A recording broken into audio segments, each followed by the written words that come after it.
అనగనగనగనగా ఒక అడవిలో ఒక ఉడత ఉంది. ఆ ఉడత మనసు చాలా మంచిది. ఎవ్వరిని కూడా ఏమీ అనదు. ఒకవేళ ఎవరైనా తన జోలికి వచ్చినా కానీ ఇదే పక్కకు తప్పుకొని వెళ్ళిపోతుంది. ఎందుకు మిత్రులారా అనవసరంగా గొడవలు? నాకు అందరితోటి మంచిగా ఉండాలని ఉంది. నాకు ఎవరితో గొడవ పడాలని లేదు. అంచేత నేను ఎవరిని ఏమనను. అందుకని అదే పక్కకు తప్పుకొని పోతుంది. అది తనకున్న ప్రశాంతమైన జీవితంలో చాలా హాయిగా ఆడుకుంటూ పాడుకుంటూ ఎంతో ప్రశాంతంగా, అబ్బా నాకు అస్సలు బాధలే లేవు, నా అంత ప్రశాంతంగా ఇంకెవరైనా ఉంటారా అన్నంత హాయిగా జీవిస్తూ ఉంటుంది. దానికి అలా ఆడుకుంటూ ఉన్నప్పుడు దూరం నుంచి ఒక పిచ్చుక ఎప్పుడూ గమనిస్తూ ఉంటుంది. అది అలాగా చాలా రోజుల నుంచి గమనించి గమనించి ఒకరోజు ఉడత దగ్గరికి వచ్చేసింది. ఉడతా ఉడతా, నేను చాలా రోజుల నుంచి గమనిస్తున్నాను. నీ మనసు కానీ నువ్వు కానీ చాలా మంచిగా ఉంటారు. నీకు ఇంత మంచి మనసు ఎలా వచ్చింది? నాకు నీతో స్నేహం చేయాలని ఉంది అని పిచ్చుక అడిగింది. అప్పుడు ఉడత, నాకు పక్షులంటే మహా ఇష్టం. అందుట్లో కాకులంటే ఇంకా ఇష్టం. ఇక్కడ దగ్గరలోనే ఒక కాకి తన పిల్లలు పెట్టింది. ఆ పిల్లలు చాలా ముద్దుగా ఉన్నాయి. వాటిని పెంచుకోవాలనిపిస్తుంది నాకు అని చెప్పింది. నేను నీతో ఫ్రెండ్షిప్ చేయాలంటే నువ్వు కాకుల సంగతి చెబుతావేంటి అని అంది. అప్పుడు ఉడత, సరే మిత్రమా, నువ్వు కూడా మంచిదానిలాగే ఉన్నావు. నేను నీతో స్నేహం చేస్తాను. మరి ఏ రోజు కూడా నాతో అనవసరంగా తగువ పెట్టుకోవద్దు. నేను తగువాడను, బాధపడతాను అని చెప్పింది. నువ్వంటే నాకు బాగా ఇష్టం ఉడత మిత్రమా. నేను నీతో స్నేహం చేయాలనుకోవటానికే వచ్చాను, తగువాడటానికి రాలేదు. మనం ఇద్దరం మంచిగా ఉందాం. హాయిగా ఆకాశంలోకి నేను వెళ్ళొస్తాను, నువ్వు చంగు చంగున ఎగురుకుంటూ చెట్ల మీద తిరిగిరా అని చెప్పింది. అప్పటి నుంచి ఉడత, పిచ్చుక రెండు కూడా సంతోషంగా జీవిస్తూ ఉన్నాయి.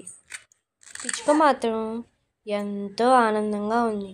ఎందుకంటే ఇంత మంచి మిత్రుడు నా జీవితం మొత్తం అడవంతా తిరిగినా కానీ ఎక్కడా కనిపించడు. అలాంటి మంచి మిత్రుడు నాకు సొంతమయ్యాడు. అందుకు నేను చాలా సంతోషంగా ఉన్నానంటూ ఎన్నోసార్లు ఉడతతో చెప్పింది. ఉడత ఆ మాటలు విన్నప్పుడల్లా తన మనసుని ఇంకా మార్చుకుంటూ పిచ్చుకతోటి ఇంకా ప్రేమగా ఉంటూ సంతోషంగా జీవించసాగాయి. అలాగా ఒక పక్షి, ఒక ఉడత, ఇవి రెండు స్నేహంగా ఉండటం చాలా బాగా అనిపించింది ఇద్దరికి. మనం అనుకోకుండా కలిసాము, కానీ మన ఇద్దరి స్నేహం వేరే వాళ్ళకి ఆదర్శం అవుతుందంటే అస్సలు ఆశ్చర్యపడాల్సిన అవసరమే లేదు. మనం అంత మంచిగా ఉంటున్నాం కదా మిత్రమా అని పిచ్చుక ఉడతను అడిగింది. అప్పుడు ఉడత కూడా, అవును మిత్రమా, మనంత మంచిగా ఇంకెవ్వరూ ఉండరు అని అనుకుంటూ ఎప్పుడూ కూడా ఆటల్లో పాటల్లో మునిగిపోతూనే ఉంటారు. ఒక చిన్న పిల్లలాగా ఉడత ఎప్పుడు సరదా సరదాగా ఉంటూ పాటలు పాడుతూ డాన్సులు వేస్తూ అల్లరి అల్లరి చేస్తుంది. అది చేసే అల్లరంటే పిచ్చుకకు ఎంతో ఇష్టం. అవి రెండు అలాగా వాటి అల్లర్లు చూసుకుంటూ అలాగ ఉంటూ ఉండేవి.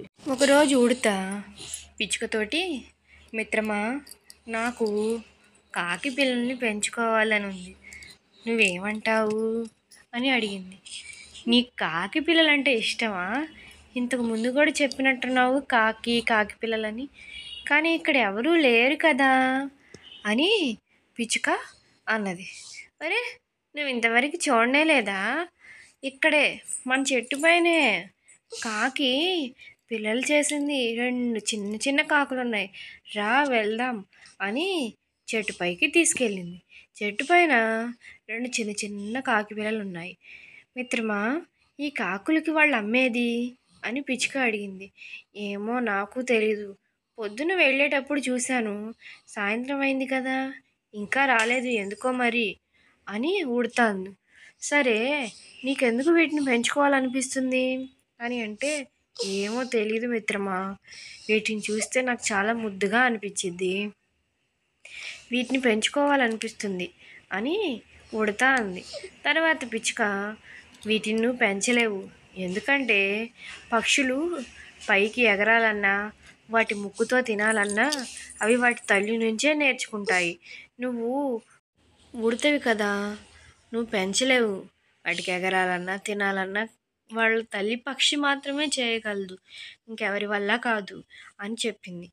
సరే, ఎంతసేపు అయింది, పొద్దు కూడా పోయింది, చీకటి పడొస్తుంది, ఇంకా వాళ్ళ అమ్మ రాలేదేమిటి, మొదట వెళ్ళి వాళ్ళమ్మ ఎక్కడుందో చూడు మిత్రమా అని పిచ్చుక ఉడతతో చెప్పింది. అవునవును, వాళ్ళ అమ్మ ఎక్కడుందో మొదట వెతకాలి, ఇవి ఒంటరిగా ఎంతసేపు అని ఉంటాయి, ఆకలిస్తోంది కావాలి, పాపం అప్పటి నుంచి అరుస్తూనే ఉన్నాయి, వీటిని చూస్తుంటే నాకు చాలా జాలిగా ఉంది, వెళ్దాం వెళ్దాం, వెళ్ళి వెతికొద్దాం పదా అంటూ ఉడత చెప్పింది. అప్పుడు పిచ్చుక, ఇవి చిన్నపిల్లలు ఒంటరిగా ఉన్నాయి, ఏదైనా గద్ద లాంటివి వచ్చినాయి అంటే వీటిని తినేస్తుంది, నేను ఇక్కడ కాపలా ఉంటాను, నువ్వు వెళ్ళిరా అని ఉడతతో చెప్పింది. అలాగే మిత్రమా, నేను వెళ్ళి వాళ్ళ అమ్మ ఎక్కడుందో వెతుక్కుంటూ చూస్తూ వెళ్ళొస్తాను, బహుశా మనకు దగ్గరలోనే ఉండవచ్చు అని చెప్పింది ఉడత. తర్వాత, నువ్వు జాగ్రత్తగా వెళ్ళు, వెళ్ళే దారిలో ముళ్ళు అవి ఉంటాయి, కొంచెం చూసుకొని వెళ్ళు మిత్రమా, ఈ అడవి అంత మంచిదేం కాదు, ఈ పిల్లల్ని నేను జాగ్రత్తగానే చూస్తాను, నువ్వు జాగ్రత్తగా వెళ్ళిరా అని ఉడతతోటి ఎన్నో జాగ్రత్తలు చెబుతూ ఉంది పిచ్చుక. అప్పుడు ఉడత, నేను జాగ్రత్తగానే వెళ్తాలే మిత్రమా, ఈ అడవి ఏమన్నా నాకు కొత్త ఏమిటి అని చెప్పింది. అప్పుడు పిచ్చుక, అలా కాదు, నాకెందుకో కాకి ఎక్కడో ప్రమాదంలో ఉందేమో అనిపిస్తోంది, ఇంతసేపు వాళ్ళ తల్లి రాలేదంటే ఖచ్చితంగా ఏదైనా ప్రమాదంలో అయినా అయి ఉండాలి, లేదైనా దానికి ఏదైనా జరిగి ఉండాలి, అంచేత నువ్వు జాగ్రత్తగా పైన పైన చూడకుండా కింద కింద వెతుక్కుంటూ వెళ్ళు, ఖచ్చితంగా ఎక్కడో ఒక చోట నీకు కనబడుతుంది, వెళ్ళిన దాన్ని ఎలాగ తీసుకొస్తావో ఏమిటో, జాగ్రత్త, నువ్వు జాగ్రత్త మిత్రమా, నువ్వు జాగ్రత్త అంటూ చాలాసార్లు చెప్పింది. నేను జాగ్రత్తగానే ఉంటాలే మిత్రమా అంటూ వెతుక్కుంటూ వెళ్ళింది ఉడత. పాపం వెళ్ళేసరికి అక్కడున్న తల్లి కాకి తన రెక్కలకేయో అయినట్టు ఎగరలేకపోతుంది, ఎంత ప్రయత్నించినా కానీ ఎగరలేకపోతుంది. అప్పుడు ఆ కాకి ఉడతతోటి ఇలా అంది, ఉడత మిత్రమా, నేను కూడా నిన్ను ఎప్పటి నుంచో చూస్తున్నాను, నువ్వు చాలా మంచివాడివి, నా పిల్లల్ని నువ్వు జాగ్రత్తగా పెంచగలవు, దయచేసి వాటిని పెంచుతావా అని కాకి ఉడతను అడిగింది. అప్పుడు ఉడత, నీకేమైంది, ఎందుకు ఇలాగున్నావు అని అంది. నాకేమైందో నాకే అర్థం కావట్లేదు, సడన్గా నా రెక్కల్ని వేరిస్తున్నాయి కానీ నేను పైకి లేవలేకపోతున్నాను, బహుశా నాకు ఇక చివరి రోజులేమో, నేను కూడా ముసల్దాన్ని అయిపోయాను, నా పిల్లల్ని నువ్వు జాగ్రత్తగా చూసుకో అంటూ ఎన్నో జాగ్రత్తలు చెప్పింది కాకి ఉడతతోటి.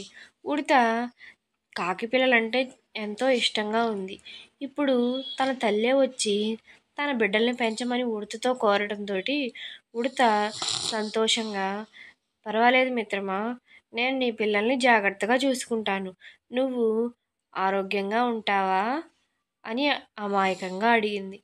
నేను బాగానే ఉంటాలే మిత్రమా, ఇప్పుడు నా పిల్లల దగ్గరికి వచ్చేంత ఓపిక నాకు లేదు, నువ్వు దయచేసి ఆ బిడ్డలకు ఆహారం పెట్టు అని చెప్పేసి అడిగింది.